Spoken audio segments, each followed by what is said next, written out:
Seorang aktivis disiram air keras, 4 anggota TNI menjadi terdakwa. Tapi persidangan justru menyisakan misteri. Motif tidak terbukti, komandan tidak tahu, dan aktor intelektual tidak tersentuh. Kami menghadirkan 2 suara penting, mantan Kepala Bais TNI Soleman B. Ponto dan tim advokasi untuk demokrasi sekaligus Ketua YLBHI Muhammad Isnur. Dan nanti akan menyusul Direktur Eksekutif Amnesty International Indonesia Usman Hamid. Saya langsung sapa, terima kasih sudah bergabung Pak Ponto, Mas Isnur. Ya, selamat sore, Pak Isnur, selamat sore. Halo Mas Isnur, sudah bisa dengar ya? Baik, saya ingin mulai dulu ke Anda Pak Ponto. Pak Ponto, Anda hadir di pengadilan sebagai ahli betul ya, yang diajukan oleh tim penasehat hukum terdakwa untuk menjelaskan apakah tindakan 4 prajurit itu bisa digolongkan sebagai operasi intelijen resmi negara atau bukan. Dan jawaban Anda sangat jelas terang benderang bahwa bukan operasi intelijen. Betul demikian Pak Ponto. Pertanyaan saya selanjutnya adalah, ya, apa saja Pak unsur yang harus ada agar sebuah tindakan bisa disebut operasi intelijen resmi negara? Salah satu unsur intelijen itu adalah tidak meninggalkan jejak. Yang kedua harus ada perintah dari atas. Yang ketiga harus ada agent handler. Yang keempat itu harus ada perencanaan. Nah itu, ada 7 itu, saya baru hafal 4. Saya sampaikan itu ada 7. Oke. Ya. Oke.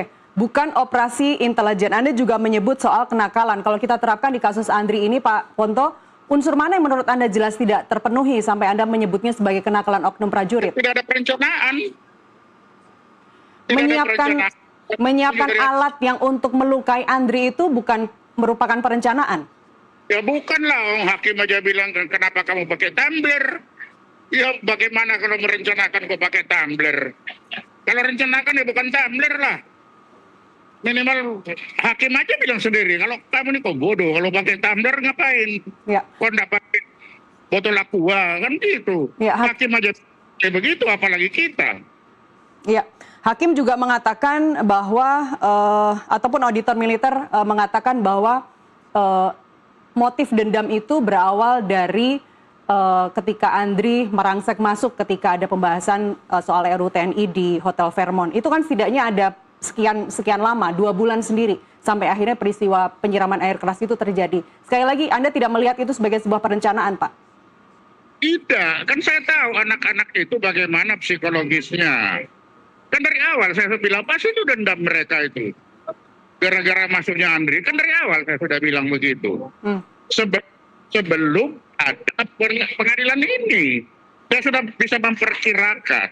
Dan karena saya tahu bagaimana psikologis di anak-anak itu. Oke. Baik. Di sisi lain, Pak Ponto, Anda juga pernah menyebut bahwa Andri adalah anak didik Anda. Ketika Anda sebagai Kepala Bais 2011-2013 juga Anda dekat begitu dengan teman-teman aktivis, terutama kontras begitu. Anda juga mengecam keras serangan penyiraman air keras ini. Bagaimana kemudian Anda menempatkan diri Anda di satu sisi Anda dekat dengan korban, di sisi lain menjadi ahli yang diajukan oleh pihak terdakwa, Pak Ponto? Suaranya hilang-hilang, Mbak. Di sisi lain Anda pernah mengatakan bahwa Andri Yunus itu adalah anak didik Anda.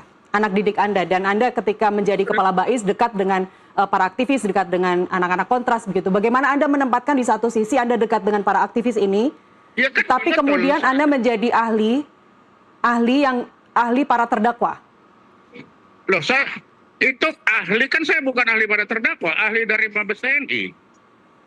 Jadi bukan masalah terdakwa, tidak, kan Mabes TNI. Okay. Bagaimana ahli itu untuk menjelaskan intelijen itu bagaimana, kan begitu. Oke, baik. Saya ke Mas Isnur. Mas Isnur, kenakalan oknum bukan operasi intel. Tanggapan Anda, Mas Isnur?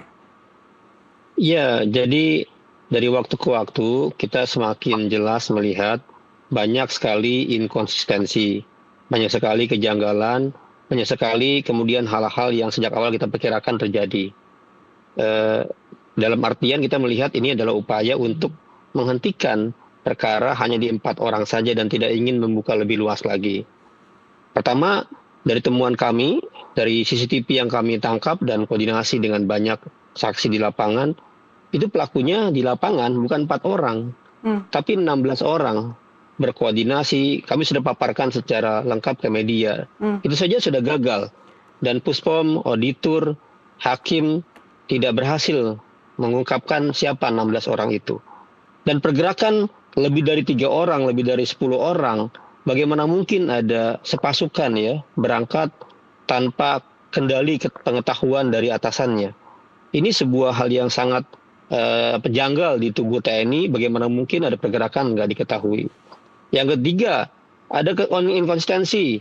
Sejak awal Pak Ponto beberapa kali dengan saya ketemu diungkapkan ada hubungan dengan Verman. Begitupun auditor di awal hubungan dengan Verman. Tapi di ruang sidang terbukti ternyata tidak ada hubungannya. Justru dia tidak ada di Verman, tidak ada bekerja di sana. Tidak ada relasi dia dendam pribadi dengan Andri. Jadi jelas sekali ini menunjukkan inkonsistensi yang sangat banyak. Terakhir tadi di ruang sidang, Pak Ponto bilang, kita tadi juga Bu host bilang ini ahli dari terdakwa.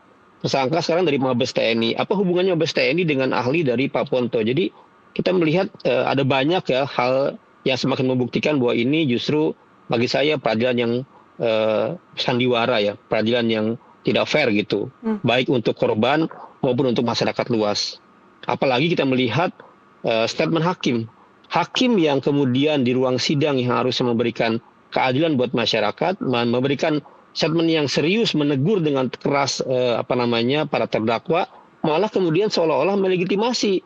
Kenapa Anda goblok banget nyiram seperti ini? Ini benar-benar kalau kita baca ya, statement banyak sekali, baik Prof. Mahfud dan seluruh pakar dunia hukum di Indonesia, itu kita benar-benar sedih lihatnya gitu. Dipertontonkan situasi peradilan seperti ini. Iya, kenapa yang disoroti adalah lebih ke cara eksekusinya, yang menurut hakim sampai mengeluarkan kata-kata yang keras begitu kepada para terdakwa. Kita yang mengikuti peradilannya juga tidak kemudian tahu bahwa motif sesungguhnya apa yang tersembunyi di situ. Apa kesimpulan Anda dari pengadilan yang pertama dan terakhir kemarin hari Rabu? Iya, sejak awal sebenarnya bahkan sebelum peradilan kami sudah prediksi, Mbak. Kejadian seperti ini, itu kejadian kan juga yang kami sering temui dalam kasus kekerasan lain. Pertama, tidak diungkapkannya pelaku-pelaku lain. Bahkan dalam pelaku yang 4 saja beda dengan yang diungkapkan kepolisian, MAK itu beda. Yang kedua, tidak diungkapkannya bagaimana pertanggungjawaban komandan, pertanggungjawaban atasan. Misalnya pertanyaan besar, Kabais dicopot. Kenapa sampai dicopot Kabais? Bagaimana pertanggungjawaban misalnya direkturnya? Bagaimana pertanggungjawaban wakabanya? Itu kan semua nggak akan berhasil diungkap. Seperti prediksi Pak Ponto. Karena ini adalah intelijen, pasti dia akan ditutupi, nggak akan diungkap gitu. Makanya sejak awal kami mendesak adanya instrumen lain, selain instrumen hukum, instrumen TGPF. Ya, peristiwa dulu Munir terungkap dengan baik ya, luar biasa relasinya ke atas, siapa yang merintahkan, siapa yang mimpin, bagaimana bentuk operasinya, karena ada TPF. Nah kami sejak awal ini meyakini dan melihat dan menemukan sekarang semakin yakin ini adalah bagian dari skenario untuk menutup perkara ini lebih agar kecil saja, 4 pelaku saja. Dan itu pun 4 pelaku karena kepolisian melakukan penyidikan di awalnya dengan terang benderang gitu. Kalau kepolisian nggak mengungkapkan di awal, saya nggak yakin juga ini akan diungkap dengan cepat gitu. Demikian. Hakim sendiri juga bilang bahwa kok sembrono sekali begitu ya, ada CCTV, malu-maluin Bais, dan kita yang dengar justru ini peradilan macam apa begitu. Tapi diangkat juga di New York Times, Mas Isnur, bahwa tergesa-gesa mengadili 4 tentara ini disebut Anda dan rekan-rekan sebagai bagian dari upaya untuk melindungi dalang yang kemudian mengotorisasinya begitu. Jadi Anda betul bahwa gerakan ini adalah gerakan terarah, terstruktur, operasi intelijen? Iya, kalau kami melihat 16 orang ini kemudian melakukan tindakan kekerasan kepada pegiat HAM.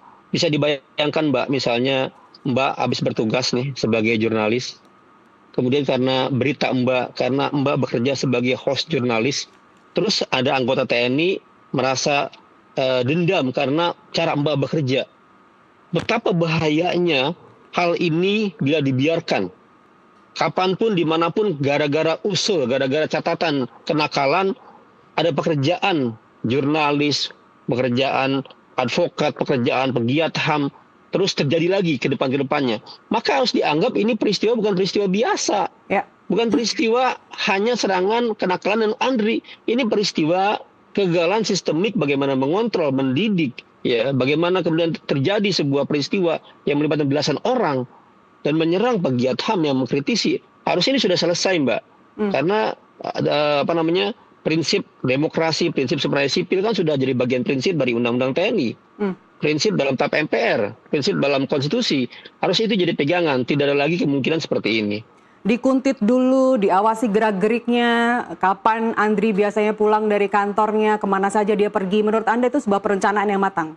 Terlepas dari eksekusinya, dibilang hakim sembrono, tapi rencananya matang? Iya, bukan hanya dikuntit, tapi bahkan Andri sejak bulan Januari itu didatangi rumahnya. Seminggu sebelumnya didatangi tempat kos-kosannya, 3 hari sebelumnya. Pergerakannya bahkan dari rumah aman Bais di Jakarta Selatan. Seharian muter-muter keliling-keliling gitu ya. Menyiapkan alat. Itu kan berarti dia prepare banget, dia perencanaan banget ya. Soal kemudian dia tidak tidak well prepare, ketahuan pakai CCTV, dia yang perlu ditanya. Kalau bagi saya Mbak, bagi saya ini pertanyaan besarnya karena serangan kepada orang-orang yang kritis, bukan hanya kepada Andri. Tapi kepada banyak orang sebelumnya. Dan itu semua nggak diungkap.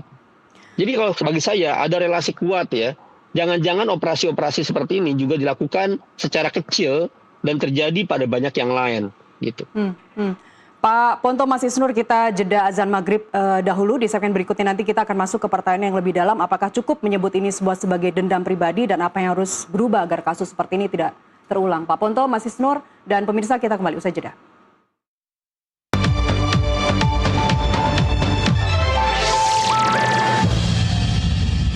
Kita lanjutkan dialog. Saya masih bersama mantan Kepala Bais TNI Soleman B. Ponto dan tim advokasi untuk demokrasi sekaligus Ketua YLBHI Muhammad Isnur. Dan nanti akan menyusul Direktur Eksekutif Amnesty International Indonesia Usman Hamid. Saya ke Pak Ponto. Pak Ponto, kalau ini bukan operasi resmi, apakah kemudian institusi boleh merasa lepas dari tanggung jawab Pak atas tindakan anggotanya? Bagaimana Mbak? Anda... Suaranya... Baik, kami sambil perbaiki komunikasi dengan Pak Ponto. Saya ulangi pertanyaannya Pak, kalau Anda menyebutkan ini bukan merupakan operasi resmi, apakah menurut Anda kemudian institusi boleh merasa lepas dari tanggung jawab atas tindakan para anggotanya? Iya, kalau institusi ya pasti lepas lah, tidak ada hubungan dengan institusi. Itu adalah tanggung jawab pribadi para pelaku. Bagaimana kita mau ke institusi yang itu pelaku berjalan sendiri? Oke, baik. Jadi batasnya di mana Pak? Ini bukan misi intelijen negara, tapi sejauh mana institusi tetap harus bertanggung jawab? Atau lepas saja seperti Anda sampaikan tadi? Ya kan sudah masuk di pengadilan ya, orang 4 itu kan ya cukup. Baik. Ya kalau ada yang bisa dibuktikan ya silakan aja pengadilan yang buktikan. Kan sudah di pengadilan. Baik. Ya, silakan aja pengadilan, kalau bisa mencari lebih dari itu ya silakan aja. Ya. Di persidangan, baik, di persidangan kemarin Pak Ponto Anda juga sempat menyebut agen ganda begitu ya, bisa dijelaskan Pak? Agen ganda itu mereka itu bisa dipakai oleh orang lain lagi selain Bais. Dalam intelijen itu setiap orang intel itu ya, atau bekerja di intelijen bisa saja namanya double agent. Jadi bisa saja orang lain. Nah makanya kalau ditanya hakim saya jawab, apakah ada orang lain? Ya silakan aja dibongkar di pengadilan. Tanya kepada mereka, apakah fakta menuju ke sana atau tidak. Tapi untuk seorang intel, kemungkinan itu ada. Tinggal pembuktiannya saja. Ya silakan aja. Kan? Baik, kalau betul ada potensi double agent atau pengaruh dari pihak lain, si oknum ini main dua kaki begitu. Apakah itu tidak justru menguatkan perlunya penelusuran aktor-aktor intelektualnya itu, Pak?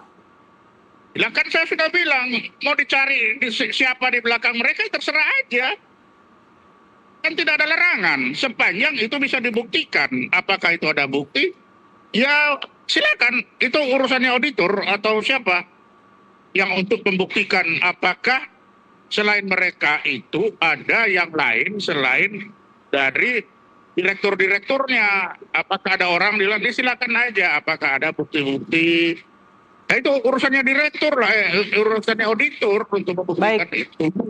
Baik, tadi Mas Isnur menyampaikan bahwa dari peradilan pertama dan kedua kemarin hari Rabu yang Anda hadiri sebagai ahli banyak inkonsistensi. Anda setuju, Pak? Nah, inkonsistensinya yang mana maksudnya? Dari bagaimana hakim lebih menyoroti hasil dari eksekusi, bukan memperdalam motif di baliknya, kemudian bahwa backgroundnya adalah dendam pribadi itu bermula dari pertemuan di Vermont, dan itu dinilai oleh Mas Isnur tadi sebagai inkonsistensi. Ya itu terserah hakim, saya kan tidak bisa menilai hakim nantinya inkonsistensi atau tidak. Lagi-lagi karena sekarang sudah di pengadilan, saya bilang saya hanya akan bicara masalah keahlian. Karena ini sudah di pengadilan. Baik. Tidak bisa masuk terlalu jauh untuk itu, begitu. Ya, dan sebagai ahli, tadi Anda sudah clear and loud bahwa ini bukan merupakan operasi intelijen, begitu ya. Baik. Ya, dan mungkin bisa dipakai oleh orang lain. Ya itu. Ya. Dari kalian ya. Ya, Mas Isnur boleh silakan tanggapannya. Iya, secara teori dipakai oleh orang lain berarti kan bisa memungkinkan dia di dalam struktur BAIS atau di luar BAIS.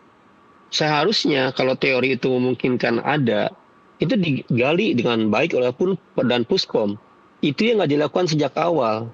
Dan nggak dibuka kemungkinan itu gitu. Dalam artian apa?